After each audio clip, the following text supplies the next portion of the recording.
this video is for my freshman class, my one and only, and we will be talking about what we're doing this week, week 11. So if you open up your Canvas page, this is what you'll see. And if you go to modules, you're going to scroll down. We're continuing our work in Module 3. We should be wrapping up Module 3 this week, actually. And so if you would pick it up at 3.1.3, there's a short little quick write that I want you to do. And this quick write basically asks you to make an inference. Remember what we learned about making inferences last week. I want you to make the best educated guess as to what's happening in this picture and how do you know that. Okay, when you're done with that, a little text box will open up at the bottom, by the way. I want you to familiarize with this lesson presentation. We'll be talking about making inferences. We'll be recapping a few of the things that we listened to last week, a little bit of review, and then we'll practice together with some text. And these texts are a little harder than what we're used to. And so it's really important that you guys remember to consider everything that you've read in the text, along with everything that you already know from your own life's experiences. And with those two objects, you'll be able to make a strong inference. And so if you go to the next page here, you'll see that there's another slides presentation, but this presentation is actually your activity. This is something that you'll be turning into me. And what you'll do is you'll go through each slide, you'll read each excerpt, and you'll tell me what you see, what's going on in the text. How do you know that's what you see? And what can you infer about what you've read and what you already know? And you'll do this 1, 2, 3, 4 times.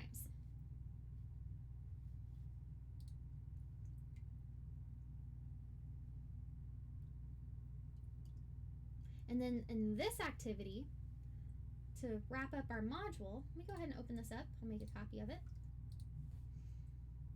In this activity, you are going to do the same. You're going to be making those educated guesses. You're making those inferences. And so there's a graphic organizer to really help you outline your thinking. And just like what we've been doing before, you're going to look at this picture. Now, I'm not going to talk about the picture. I want you to look at this picture and make the best educated guess about this picture as you can. Okay, what do you see in the picture? Give me evidence. What's going on? Who's the subject? What's in the background? What's in the foreground? Okay, in this next box, I want you to tell me what you know. What do you know about this picture? What do you know about the subject? What do you know about the words on the wall? And then I want you to make an inference. What can you assume is going on in this picture, taking what you've read and taking what you've known? And then, of course, lastly, you will do it again, but this time, instead of a picture, you will use this text. This is an excerpt from Becoming Anna, an autobiography of a 16-year-old. And so you will read this text, and down here at the bottom, you're going to do just as we've been doing. You'll explain to me what you've read.